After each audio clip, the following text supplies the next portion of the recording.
Beleza? Aqui é o Lucas Dunelli, vou falar sobre a história, geografia e economia da China. Como todo mundo sabe, a China é o país mais populoso do mundo, com cerca de 1,4 bilhões de habitantes.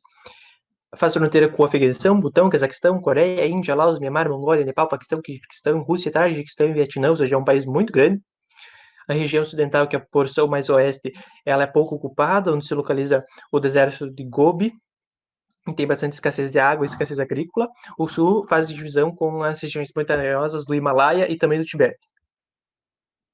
Em 1912, falando sobre a história da China, a China vai se tornar uma república sob o comando do Partido Nacionalista, que também é chamado de Kuomintang. Quem liderava o Kuomintang era um cara chamado Kai Shek. E esse Kai Shek vai começar a perseguir a ala de esquerda dentro da China. Então a ala de esquerda ela vai ser meio que quase extinta dentro da China, mas eles vão se reorganizar e em 1927 o Partido Comunista vai começar a atacar o Kuomintang. Então eles vão criar o Exército Nacional Libertador, que hoje a gente conhece como Exército Vermelho da China, que é o exército com o maior número de soldados hoje no mundo. Então começou aqui. E como o Exército Vermelho não tinha recursos militares naquela época, o Kai-shek vai começar a perseguir o Exército Vermelho. E o Exército Vermelho vai começar a fugir num evento que a gente chama de Longa Marcha, onde Mao Tse-tung vai estar presente, eles vão percorrer mais de 10 mil quilômetros, bastante caminhada.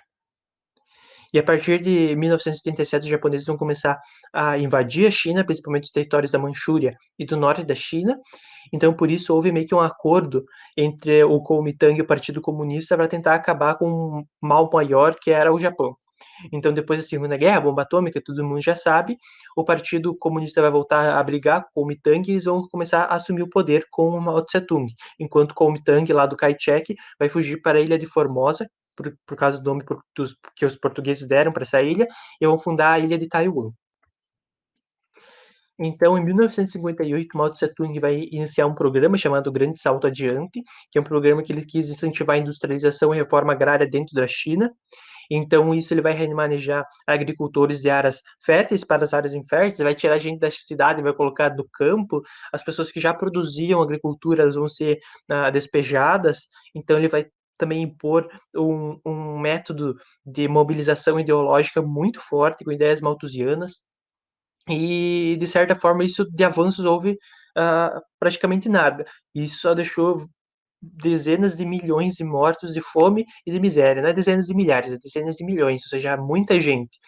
Na década de 60, a China era meio que próxima da União Soviética, a gente já sabe, por causa da ideia socialista, só que daí, sendo que eles até começaram a produzir bomba atômica, então eles vão começar a brigar porque a União Soviética vai querer se meter dentro dos assuntos da China. E a China vai falar nada disso. Então, a partir disso, a China meio que vai se separar da União Soviética, a União Soviética vai começar meio que a brigar sozinha na Guerra Fria. Então, Mao Tse-tung, para combater os culpados do fracasso da Revolução Cultural, vai adotar uma revolução, vai começar um movimento chamado de Revolução Cultural lá em 1966. A Revolução Cultural, ela vai perseguir tudo que tem indício de qualquer coisa que tenha a ver com o capitalismo. Seja a igreja, livrarias, estudiosos, universidades, até mesmo os intelectuais comunistas vão ser perseguidos. Então, vai ser um movimento muito radical que vai acontecer na China nesse momento. Então, com a morte de Mao Tse-tung lá em 1976, quem vai assumir o poder vai ser Deng Xiaoping, e ele vai começar uma série de reformas econômicas e políticas na China com uma abertura econômica, uma abertura política com o Ocidente. E é esse cara que vai idealizar o modelo econômico que a China adota até hoje.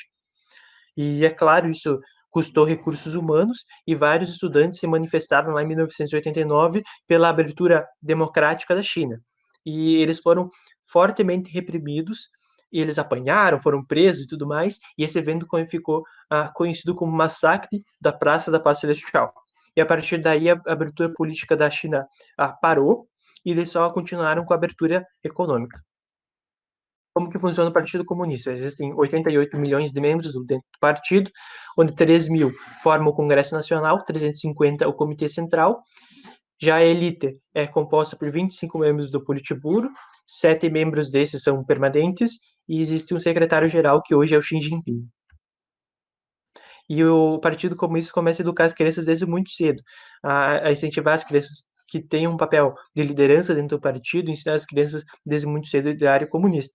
E sendo que todo mundo já assistiu o Karate Kid, eles usam esse lencinho aqui, vermelho, para identificar o Partido Comunista. Então, Deng Xiaoping, que é o cara que assumiu depois de Mao, vai criar o socialismo de mercado, ou como eles chamam lá na China, de socialismo às modas chinesas.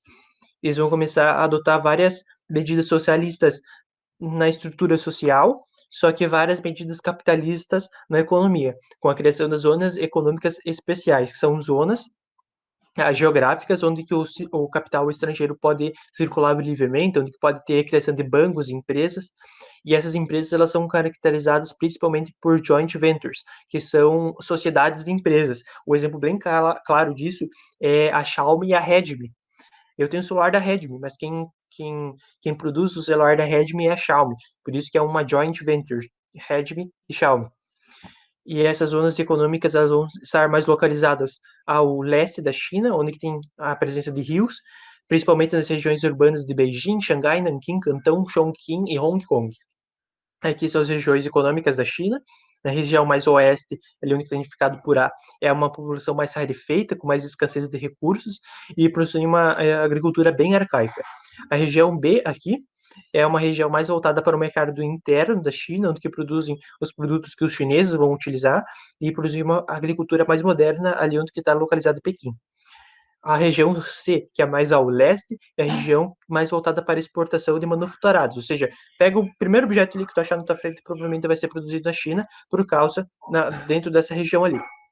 A região mais em cima ali, a D, mais escura, é a Manchúria, onde tem bastante produção de carvão e ferro. E ali bem embaixo, que é a ilha de Taiwan, é uma província rebelde, considerada uma província rebelde pelo governo chinês. Então, a China também é bastante famosa por manipular a própria moeda. Como que eles fazem essa manipulação? Aqui é a parte mais difícil, mas vamos entender isso aí bem tranquilo. Vamos dizer, uma empresa chinesa aqui, a Xiaomi, ela vai comprar com dólares yuans. Para que a Xiaomi vai comprar yuans? Para pagar os funcionários, para os funcionários fazerem os produtos da Xiaomi. Certo? Isso é bem tranquilo. Então a Xiaomi vai ter um lucro, vai vender os celulares, vai ganhar um lucro. Então a Xiaomi vai começar a fazer o quê? Acumular dólares. Se a Xiaomi começa a acumular dólares, elas vão criar oferta de dólar. Se elas têm mais dólar, o que acontece com o dólar? Abaixa o preço. Se o dólar abaixa o preço, para comprar yuans depois é mais caro. E o governo não quer isso. O governo não quer que o yuan fique mais caro. O governo quer que o yuan fique barato para que eles consigam vender o produto muito mais barato e consigam dominar o mercado externo. Por isso que a gente tem os produtos da China extremamente baratos, porque a China desvaloriza a própria moeda para conseguir vender com um preço muito mais barato que a concorrência. Então, o que a China faz para não valorizar a moeda? Como que eu disse antes, a China não quer que as empresas acumulem capital, então o que a China faz? Ela compra o capital, o lucro das empresas com yuans. Então as empresas pegam esses yuans e pagam diretamente o funcionário. Dessa forma, a empresa vai estar ganhando muito, porque ela vai estar pagando por um serviço muito mais barato, e a China vai estar comprando esse estoque de dólar e vai formando muito estoque de dólar.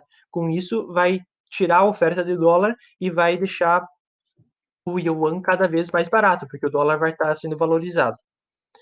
Então, por causa disso, a China consegue ganhar de toda a concorrência, é por isso que a gente tem todos os produtos da China, praticamente, e a China possui uma grande reserva de dólares do mundo, a maior do mundo, com cerca de 3 trilhões de dólares, sendo que o Brasil só tem 300 milhões. Ou seja, eles têm muita reserva de dólar porque eles mantêm a economia deles assim.